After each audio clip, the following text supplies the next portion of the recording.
उधर ओवैसी के लिए मुसलमानों में गजब क्रेज, इधर बीजेपी ने ओवैसी की पार्टी से हाथ मिला लिया क्या? शरद पवार अमित शाह की कौन सी मीटिंग पर सीएम फडणवीस ने बड़ा खुलासा कर दिया? अब इसका चैप्टर देखिए। इस वक्त सबकी नजर वैसे तो बंगाल पर है, लेकिन बंगाल के चुनाव में थोड़ा वक्त है और बंगाल के साथ साथ बहुत बड़ी हलचल कहीं मची है, तो वो है महाराष्ट्र। महाराष्ट्र की राजनीति में बड़े बड़े उलटफेर पिछले कुछ सालों में हुए हैं, लेकिन अब जो हुआ वो किसी ने सोचा नहीं था। उद्धव ठाकरे और राज ठाकरे जिनकी आपस में बनती नहीं थी, वो बीएमसी चुनाव के लिए एक हो चुके हैं। वो बीएमसी जिसका बजट ही भारत के कई राज्यों से बड़ा है, कहने को तो म्युनिसिपल कॉर्पोरेशन है, लेकिन एशिया का सबसे बड़ा म्युनिसिपल कॉर्पोरेशन है। और नरेंद्र मोदी, देवेंद्र फडणवीस को अब ये लोग चैलेंज कर रहे हैं।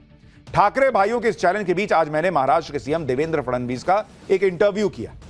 आज आपको दिखाऊंगा कि नरेंद्र और देवेंद्र की जोड़ी ने ऐसा क्या प्लान बनाया है कि क्या ठाकरे भाइयों की पॉलिटिक्स ही खत्म हो जाएगी। क्योंकि आप देखिए, उद्धव ठाकरे और राज ठाकरे दोनों के सामने अस्तित्व का संकट है। ठाकरे परिवार की विरासत के नाम पर दोनों साथ आए। उद्धव की राजनीति को बीएमसी से खाद पानी मिलता है। अगर बीएमसी हार गए तो उद्धव ठाकरे के पास कुछ ना बचेगा बॉस। मुंबई के दम पर ही उद्धव ठाकरे की राजनीति चलती है और इसी राजनीति को बचाने के लिए उद्धव ठाकरे ने अब राज ठाकरे का सहारा लिया। लेकिन उद्धव और राज के लिए बीजेपी क्या बड़ा प्लान लेकर आई है? अजीत पवार, शरद पवार, इनके बीच क्या खेल हुआ है, सब बताऊंगा। ओवैसी मुसलमानों को कैसे अपनी तरफ खींच रहे हैं, बीजेपी और ओवैसी के बीच क्या गठजोड़ की बात चल रही है, सब लाया हूं। पहले एक ट्रेलर देखिए।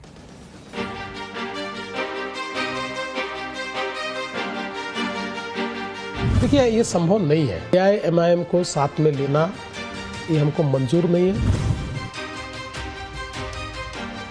इस अलायंस में the biggest loser will be Raj Thackeray. कि सोचिए क्या सीन रहता होगा, जैसे जब एक कमरे में देवेंद्र फडणवीस हैं, अजीत पवार हैं। 2029 तक मोदी जी हैं और 2029 के बाद भी मोदी जी ही हैं।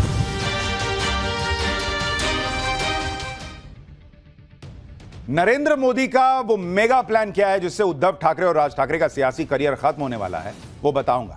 लेकिन आप देखिए कि कैसे ठाकरे भाई इस वक्त साथ आकर प्रचार कर रहे हैं, अपनी ताकत दिखा रहे हैं और नरेंद्र मोदी को सीधा चैलेंज कर रहे हैं। उद्धव ठाकरे ने कह दिया है कि वो मोदी के लिए प्रचार करते थे, लेकिन अब मोदी उनकी पार्टी खत्म करने पर तुले।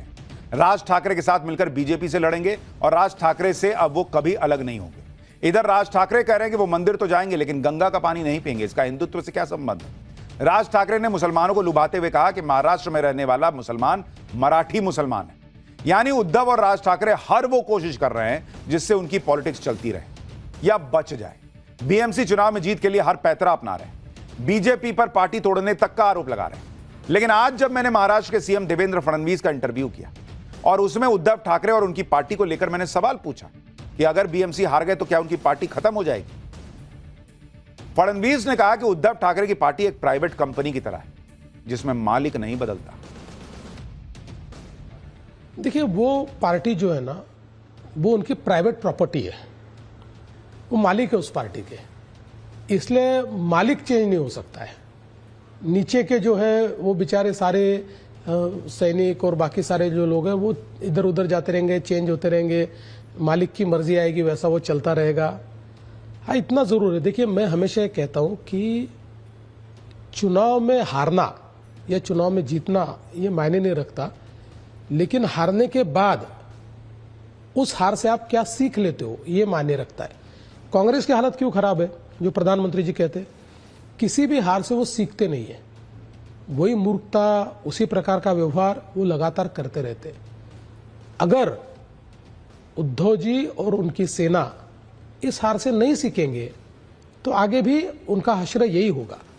मुझे यह लगता है आपकी लोगों में जाने की कितनी मंशा है, संघर्ष करने की कितनी मंशा है, पार्टी चलाना है तो उसको समय देने की कितनी मंशा है, इस पर निर्भर करता है। महाराष्ट्र में बीएमसी चुनाव ठाकरे भाइयों के लिए करो या मरो का चुनाव है। खास तौर पर मुंबई की बीएमसी तो उद्धव ठाकरे के लिए लाइफलाइन है। अगर बीएमसी हार जाते हैं तो मामला गड़बड़ हो सकता है। आप देखिए कि महाराष्ट्र में 29 महानगर पालिकाओं के लिए मतदान होना है। 15 जनवरी को मतदान होगा, 16 को नतीजे आ जाएंगे। पिछले 3 चुनावों से लगातार उद्धव की शिवसेना सबसे बड़ी पार्टी रही है। इस बार उद्धव की शिवसेना 163 सीटों पर लड़ रही है, राज ठाकरे की एमएनएस 53 सीटों पर। यानी बीएमसी में अपनी सत्ता बचाने के लिए उद्धव ठाकरे ने राज ठाकरे से हाथ मिला लिया। लेकिन इससे क्या उद्धव को फायदा होगा? क्योंकि राज ठाकरे तो विधानसभा चुनाव में 0 पर सिमट गए थे। उत्तर भारतीयों को पीट कर क्या राज ठाकरे की पार्टी खड़ी हो जाएगी? अभी हाल ही में महाराष्ट्र में हुए स्थानीय निकाय चुनाव में भी एमएनएस को 1 सीट नहीं आई थी, और इसीलिए देवेंद्र फडणवीस कह रहे हैं कि इस चुनाव में सबसे बड़ा लूजर, उद्धव ठाकरे से भी बड़ा लूजर राज ठाकरे होंगे। ये राज ठाकरे का कोई भविष्य दिख रहा है सर आपको? मेरा अपना मानना यह है कि देखिए, राज ठाकरे एक ऐसे नेता है कि जिनको एक ऑडियंस है। राज ठाकरे अपने बेबाक विचारों के लिए जाने जाते हैं। कोई भी बात सीधे तौर पर कहने वाले राज ठाकरे, भाषण भी बहुत अच्छा करते हैं। लेकिन मुझे यह लगता है कि इस चुनाव में उन्होंने बहुत बड़ी गलती की है। उन्होंने उद्धव जी के साथ जाकर जो अलायंस किया है, मेरा अपना मानना है, मैं कोई पॉलिटिकल पंडित नहीं हूं, लेकिन मेरे अनुभव के आधार पर कहता हूं, इस अलायंस में the biggest loser will be Raj Thackeray. Uddhav ji नहीं होंगे। उद्धव जी को राज ठाकरे का फायदा मिलेगा, लेकिन राज ठाकरे जी को उद्धव जी का फायदा नहीं मिलेगा।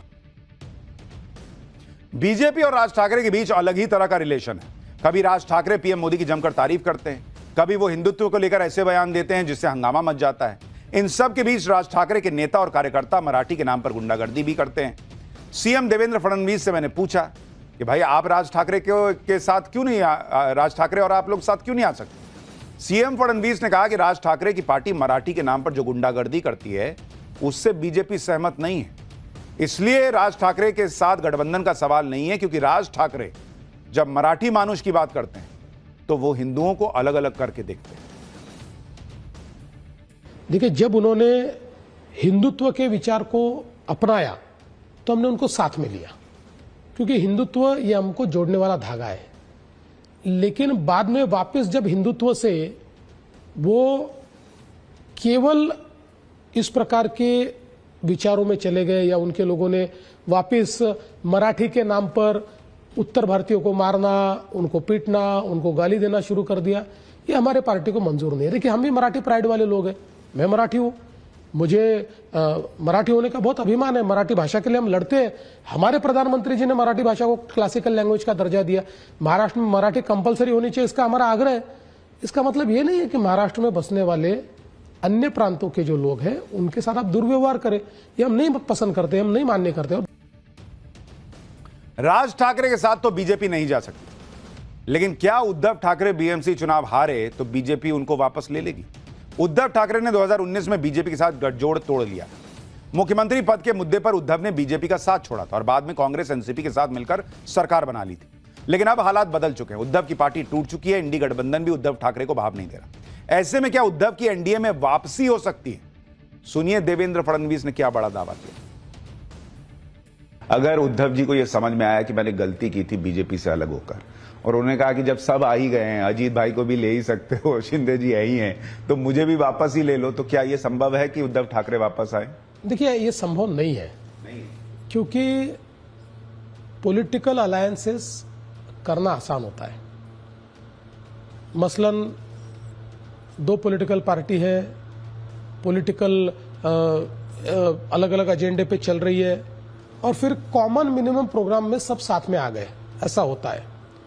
लेकिन जहां मन दुख जाता है वहां कोई कॉमन मिनिमम प्रोग्राम नहीं होता, कोई एजेंडा नहीं होता। हमारे मन दुखे हुए हैं। हम एक दूसरे से अलग होने के बाद या अलग होने की राह पर जिस प्रकार का व्यवहार उन्होंने हमारे साथ किया है, जिस प्रकार से प्रधानमंत्री जी के बारे में अपशब्द वो बोलते लिखते, इन सारी चीजों के बाद ये मन नहीं है। देखिए, वो कोई हमारे शत्रु नहीं है। हम चुनाव के बाद उनके साथ बैठकर चाय पी सकते हैं, लेकिन अलायंस नहीं कर सकते। दरवाजा क्लोज है। देखिए, दरवाजा तो उन्होंने क्लोज किया था, आपने बाहर से कुंडी मार दी, वैसे समझ लीजिए।